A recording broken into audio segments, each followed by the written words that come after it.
आज का पहला पाठ नबी दानियल का ग्रंथ अध्याय 13 पद संख्या 1 से 9, 15 से 17, 19 से 30, 33 से 62। मैंने कुछ भी नहीं किया, फिर भी मुझे मरना होगा। लोगों ने सुसाना को प्राणदंड की आज्ञा दी। इस पर सुसाना ने ऊंचे स्वर से पुकार कर कहा, हे शाश्वत ईश्वर, तू सब रहस्य और भविष्य में होने वाली घटनाएं जानता है। तू जानता है कि इन्होंने मेरे विरुद्ध झूठी गवाही दी है। इन्होंने जिन बुरी बातों का अभियोग मुझ पर लगाया है, मैंने उनमें से एक भी नहीं किया, फिर भी मुझे मरना होगा। ईश्वर ने उसकी सुन ली। जब लोग उसे प्राणदंड के लिए ले जा रहे थे, तो ईश्वर ने दानियल नामक युवक में एक दिव्य प्रेरणा उत्पन्न की। वह पुकार कर कहने लगा, मैं इसके रक्त का दोषी नहीं हूँ। इस पर सब लोग उसकी ओर देखने लगे और बोले, तुम्हारे कहने का अभिप्राय क्या है?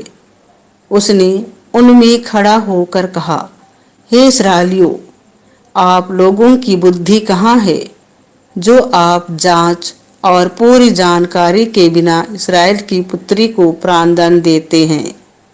आप न्यायालय लौट जाएं, क्योंकि इन्होंने इसके विरुद्ध झूठी गवाही दी है। इस पर लोग तुरंत लौट गए और नेताओं ने दानियल से कहा, आइए हमारे बीच बैठिए और हमें अपनी बात बताइए, क्योंकि ईश्वर ने आपको नेताओं जैसा अधिकार प्रदान किया है। दानियल ने उनसे कहा, इन दोनों को एक दूसरे से अलग कर दीजिए और मैं इनसे पूछताछ करूंगा।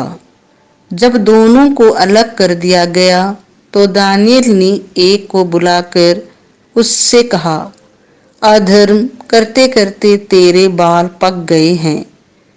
अब तुझे अपने पुराने पापों का दंड मिलने वाला है। तू निर्दोषों को दंड देकर और दोषियों को निर्दोष ठहराकर अन्यायपूर्वक विचार किया करता था, जबकि प्रभु ने कहा है, तुम निर्दोष और धर्मी को प्राणदंड नहीं दोगे।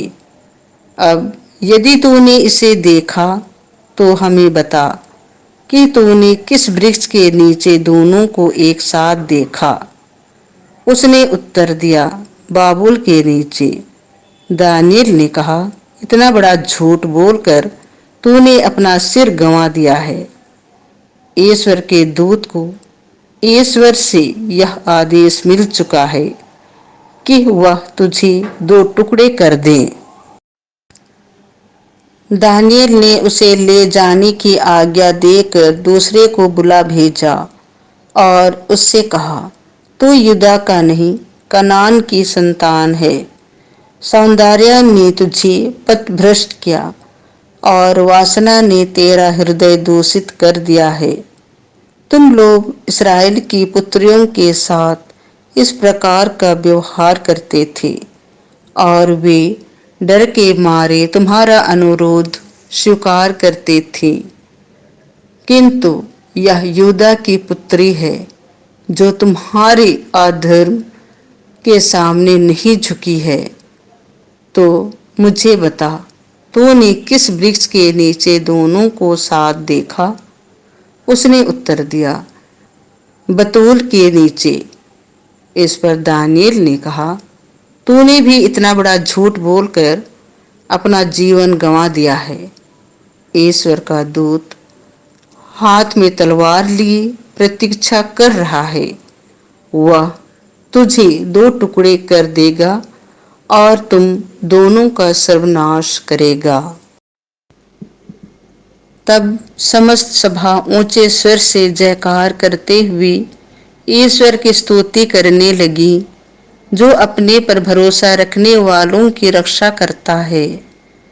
दानियल ने उनके अपने शब्दों द्वारा दोनों नेताओं की गवाही असत्य प्रमाणित की थी, इसीलिए लोग उन पर टूट पड़े और उन्होंने मूसा की संहिता के अनुसार उन दुष्टों को वह दंड दिया जिसे वे अपने पड़ोसी को दिलाना चाहते थे, और लोगों ने दोनों का वध कर डाला। यह प्रभु की वाणी है। संत योहन के अनुसार पवित्र सुसमाचार अध्याय 8 पद संख्या 1 से 11। तुम में जो निष्पाप हो वही सबसे पहले इसे पत्थर मारे। यीशु जैतून पहाड़ चले गए और वह बड़े सवेरे फिर मंदिर आए। सारी जनता उनके पास इकट्ठी हो गई थी और वह बैठकर लोगों को शिक्षा दे रहे थे। उस समय शास्त्री और फरीसी व्यभिचार में पकड़ी गई एक स्त्री को ले आए और उसे बीच में खड़ा कर उन्होंने यीशु से कहा, गुरुवर, यह स्त्री व्यभिचार करते हुए पकड़ी गई है। संहिता में मूसा ने हमें ऐसी स्त्रियों को पत्थरों से मार डालने का आदेश दिया है। आप इसके विषय में क्या कहते हैं? उन्होंने यीशु की परीक्षा लेते हुए यह कहा, जिससे उन्हें उन पर दोष लगाने का कोई आधार मिल जाए। यीशु झुककर उंगली से भूमि पर लिखते रहे। जब वे उनसे उत्तर देने के लिए आग्रह करते रहे तो यीशु ने सिर उठाकर उनसे कहा, तुम में से जो निष्पाप हो वही सबसे पहले इसे पत्थर मारे। और वह फिर झुककर भूमि पर लिखने लगे। यह सुनकर बड़ों से लेकर छोटों तक सबके सब एक एक करके खिसक गए। यीशु अकेले रह गए और वह स्त्री बीच में खड़ी रही। तब यीशु ने सिर उठाकर उससे कहा, नारी, वे लोग कहाँ हैं? क्या एक ने भी तुम्हें दंड नहीं दिया? उसने उत्तर दिया, महोदय, एक ने भी नहीं। इस पर यीशु ने उससे कहा, मैं भी तुम्हें दंड नहीं दूंगा।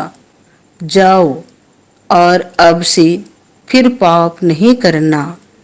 यह प्रभु का सुसमाचार है।